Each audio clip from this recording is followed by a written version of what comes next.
Olá, queridos, sejam bem-vindos em nosso canal. Aqui é o pastor Wagner Aprígio. Que bom que você veio. Se inscreva em nosso canal, compartilhe esta mensagem.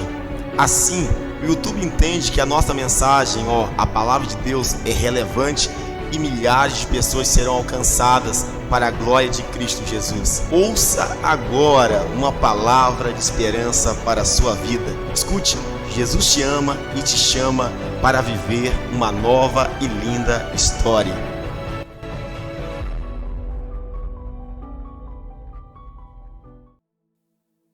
Porque houve morte na panela, porque a missão foi feita por falta de conhecimento, com falta de conhecimento. Agora eu quero chegar na parte boa, para a gente poder dar uns glória a Deus, aleluia, e sarar as feridas. Vamos passar agora um bálsamo de Gileade, e vamos sair daqui com a cabeça cheia de óleo, e dizendo, eu fui chamado por Deus.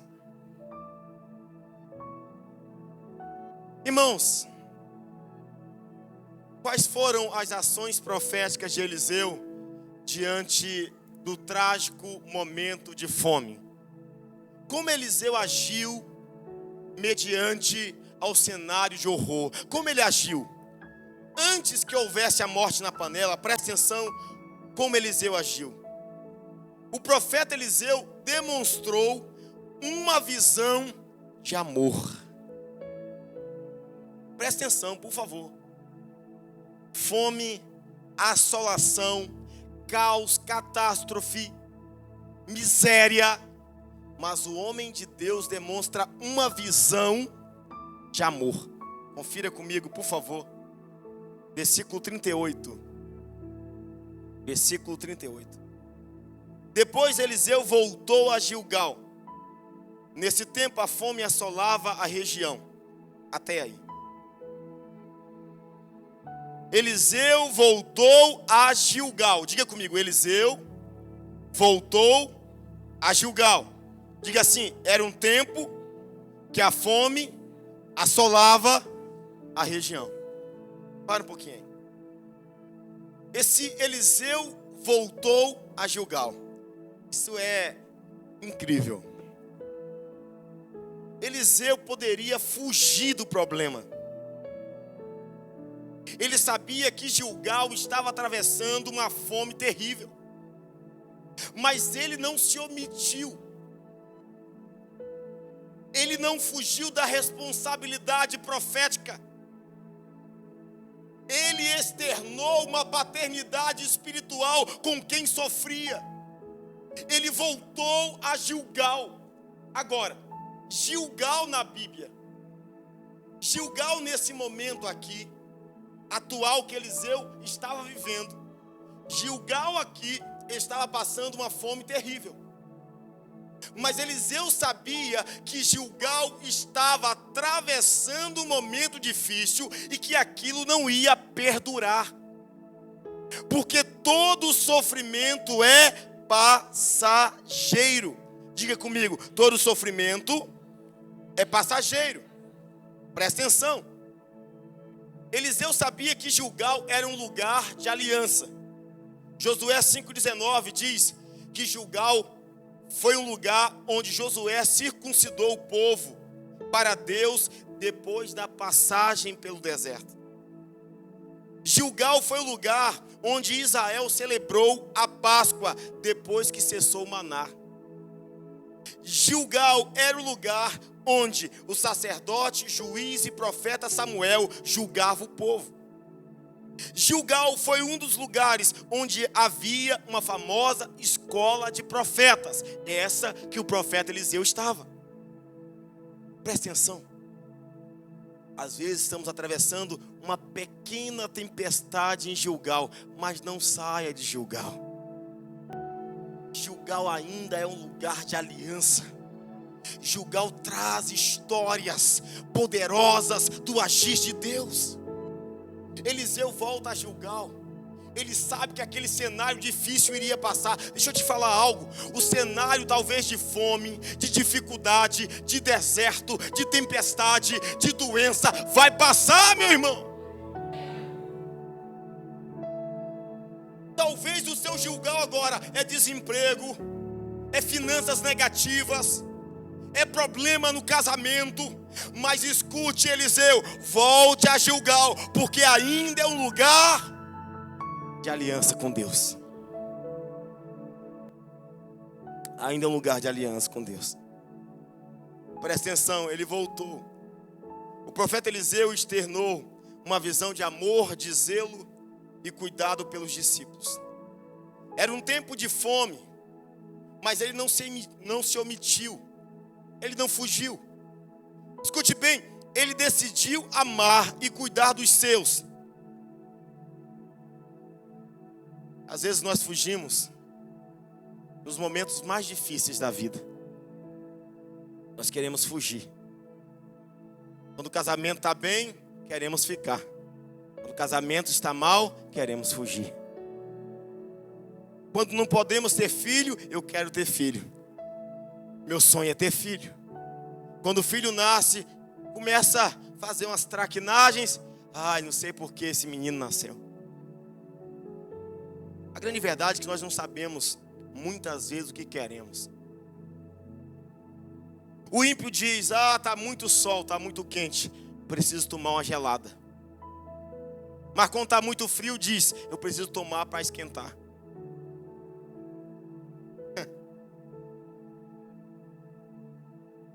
Nós não sabemos o que queremos. Deus está muito calor, o Senhor derrama a chuva. O Senhor está destruindo a casa do povo. Deus do céu pergunta, o que você quer mesmo? Imagina se Deus agisse conforme nossa vontade. Eliseu volta a Gilgal.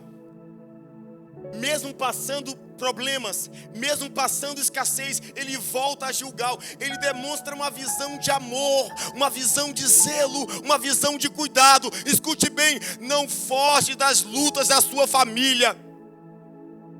Não foge das lutas que a sua família está atravessando. Vai passar. Sejamos como Eliseu.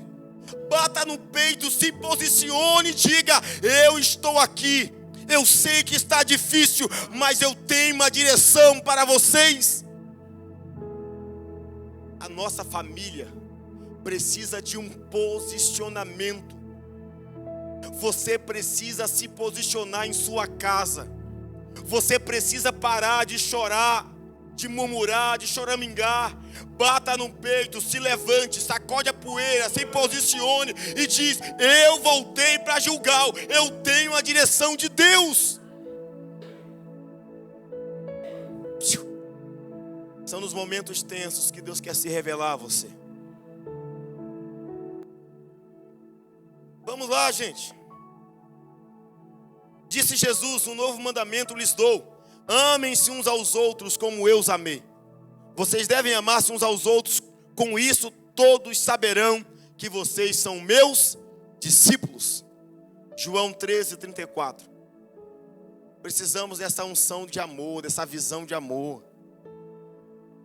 Tem gente que quando o pau está quebrando, foge. Tem gente que quando a gente está no deserto, foge. Mas é no deserto, é nas tempestades. Foi assim que Eliseu voltou para Gilgal, mesmo sabendo que o momento era difícil. Segundo, qual foi a visão profética de Eliseu? Ele demonstrou uma visão de autoridade. Os maiores perrengues da sua vida, ou você se levanta com autoridade, ou os perrengues vão te engolir. É uma questão de sobrevivência. Ou você se levanta para dominar e vencer suas guerras, ou suas guerras vão te dominar e te vencer. Perceba que foi isso que Eliseu fez. Por favor, versículo 38. Depois Eliseu voltou a Gilgal. Nesse tempo a fome assolava a região. Olha, escute aí, quando os discípulos dos profetas estavam reunidos com ele, ele ordenou ao seu servo. Presta atenção. ele senta com os discípulos que estavam passando por necessidades, por dificuldades. Olha o que Eliseu faz, ele ordena, ele fala, ele aponta um caminho, ele dá uma direção, ele aponta um norte. Escute bem, nós precisamos de palavras proféticas de autoridade em momentos de guerra.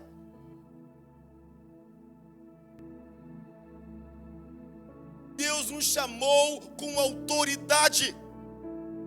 Diga às guerras da sua vida: eu não te quero mais. As vozes que tentam minar nossa fé, as vozes que tentam nos parar todos os dias, diga para elas: eu não te ouço mais. Eliseu ordenou, ele deu uma direção aos discípulos. Presta atenção no que eu vou te falar. A sua casa, os seus negócios, precisa de uma direção profética. Eliseu teve uma visão de autoridade. Autoridade, não autoritarismo. Porque é diferente. Autoridade é uma coisa, autoritarismo é outra coisa. Quando existe autoridade, as pessoas agem motivadas pelo líder que a detém, visualizando o alcance do objetivo. Quando é autoritarismo que prevalece, as pessoas também agem, porém não existe motivação, existe medo, censura e ameaças. Eliseu é uma voz profética com autoridade. Ele vê as coisas da forma que estão, negativas. Ele se levanta e ordena, ele dá uma direção, ele aponta um caminho. Deixa eu te dizer, Deus tem uma palavra para liberar sobre a sua vida. Precisamos nos levantar com uma palavra de autoridade, dizer: em nome de Jesus. Libere palavras de autoridade sobre a sua vida. Não podemos ser crentes passivos, irmão, a vida toda. A vida toda sendo levado pelo vento, a vida toda. As circunstâncias ditam a minha caminhada. Tem pessoas que vivem pelas circunstâncias, vivem pela emoção, vivem pela razão.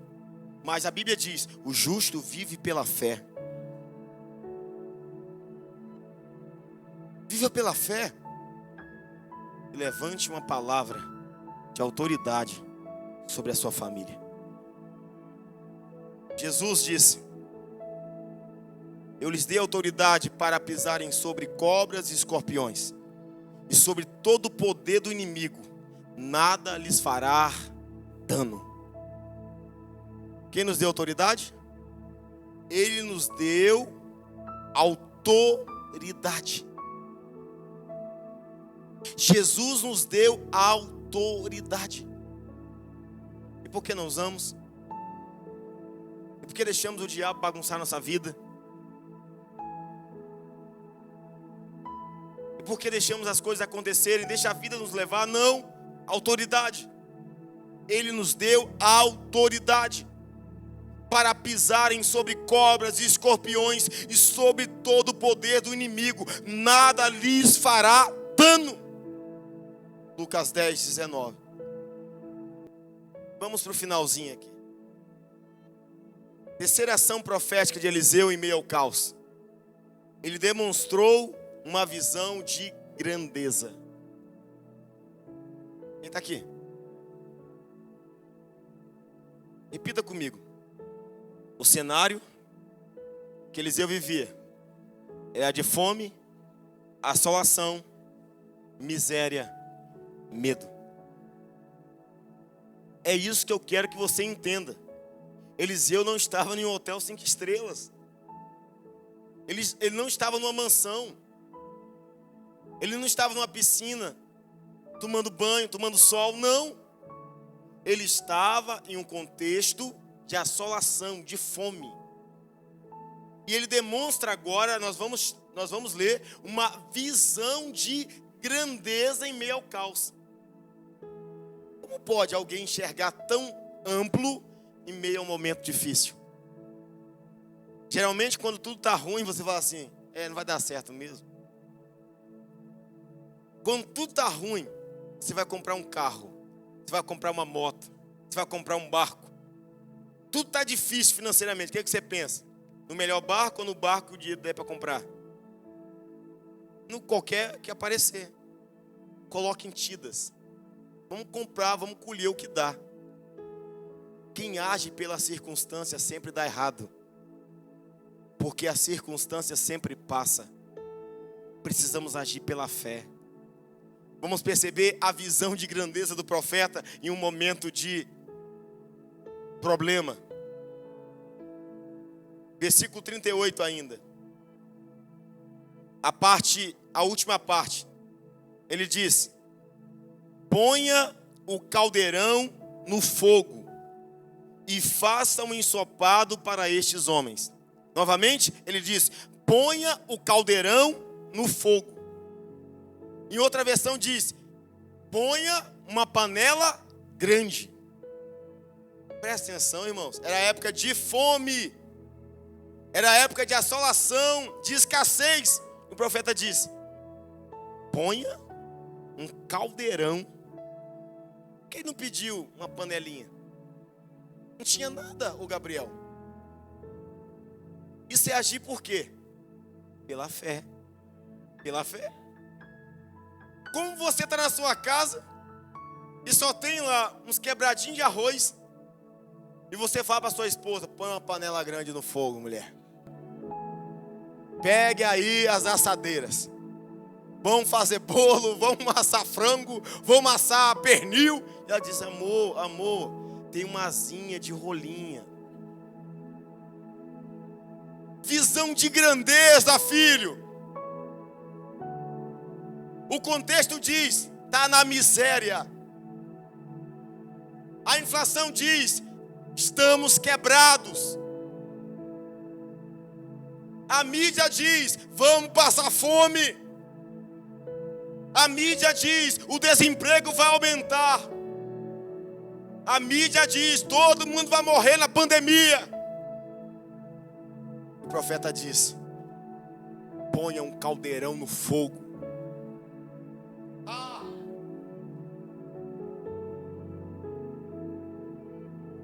Profeta, é época de fome. Ele diz: pega a maior panela da sua casa. O que você tem em casa, mulher? Ela disse: eu não tenho nada. Ele disse: como? Ela disse: um pouco de azeite. Ele disse: então é esse pouco que vai fazer você vender, pagar e viver do resto. Ei, querido, é viver pela fé. Nós sabemos que não vivemos por vista, é pela fé. Põe um caldeirão no fogo, Gabriel. Põe um caldeirão no fogo, Wallace. É panela grande, filho. É muitas panelas. Pegue panelas, a quantidade que você puder. Presta atenção, a mulher do azeite. A Bíblia mostra lá. Ela disse: eu tenho um pouco de azeite. O profeta disse: pegue panelas, pegue vasilhas emprestadas. O quanto você tiver de panela, você vai ter de azeite. Aí a Bíblia diz assim, que a mulher falou bem assim: acabou-se as vasilhas. Não está escrito que acabou o azeite? Por quê? Porque o azeite de Deus nunca acaba. O que acaba são as nossas vasilhas. Aleluia.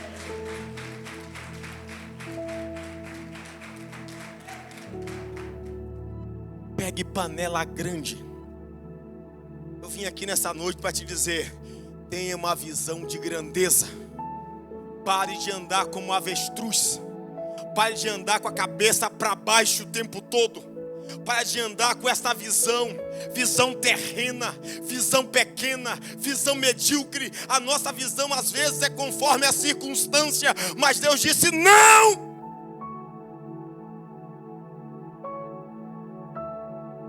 A Bíblia diz: é época de fome. O profeta disse: pega o caldeirão. Aleluia, meu Deus. caldeirão da sua casa hoje. Pega o caldeirão da sua despensa hoje. Pega o caldeirão das suas finanças hoje. Pega uma panela grande. Pega algo grande. Conforme o tamanho da sua panela, é o tamanho da sua fé.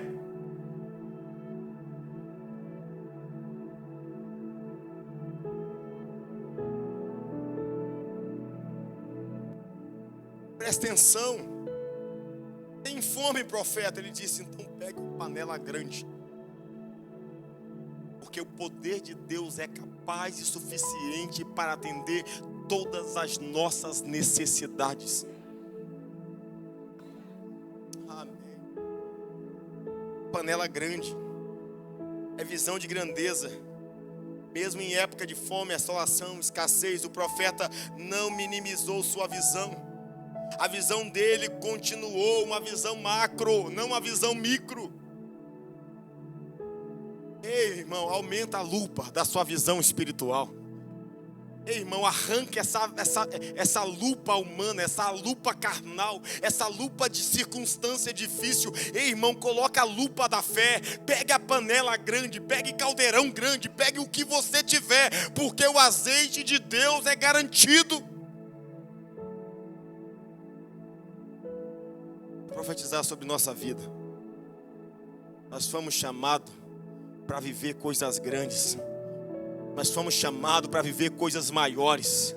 Nós fomos chamados por Deus. E o profeta de Deus nos fala através do Espírito de Deus. Pegue panela grande, pegue o caldeirão, porque Deus quer encher. Deus quer encher. Assim como o profeta, nós também não podemos perder a grande visão que o nosso Senhor nos concedeu. Nós temos um Deus que é capaz de fazer infinitamente mais de tudo que pedimos e pensamos. Eu quero aqui terminar minha mensagem e para aqueles que querem arrancar a morte da panela, não esqueça da voz de comando que o Senhor tem para a sua vida. Você pode sair desse culto como se nada tivesse acontecido e continuar ouvindo as vozes da fome, as vozes da assolação, do medo, da miséria, mas você pode decidir hoje ouvir a voz profética, a visão extraordinária do profeta te dizendo: tem uma visão de amor, tem uma visão de amor, tem uma visão de grandeza. O Senhor te chama nessa noite. E fechando aqui, versículo 41. Então Eliseu pediu um pouco de farinha, colocou no caldeirão e disse: sirvam a todos. E já não havia mais perigo no caldeirão. Acontece é que o profeta fez tudo certo e o discípulo fez tudo errado. Mas no meio do erro do discípulo, o profeta ainda conserta. Quando o povo comeu e disse: homem de Deus, tem morte na panela. O profeta disse: pega um pouco de farinha. Ele pegou a farinha, colocou na panela e disse: agora vocês podem comer. E a morte cessou. O veneno acabou. É assim que o Senhor Jesus quer fazer na sua e na minha vida. Às vezes ouvimos uma voz, sabemos o que temos que fazer e fazemos errado, mas ainda assim o Senhor nos perdoa e nos dá uma nova chance. O Senhor sempre tem a farinha do Espírito Santo, para colocar na panela de nossa vida. Nossa panela cheia de veneno. Tem gente que literalmente que vive nas panelinhas da vida, cheio de veneno. Até que um dia eles gritam: homem de Deus, a morte na panela. Se você sente que alguma área da sua vida, a morte, se em alguma panela da sua vida, a morte, você pode clamar o nome de Jesus Cristo. E Ele tem a farinha do Espírito Santo para transformar a morte em vida. Jesus tem vida. Jesus tem provisão. Jesus tem o melhor alimento para as nossas vidas. Você pode aplaudir bem forte o nome do Senhor. Bem forte, meu irmão. Aleluia.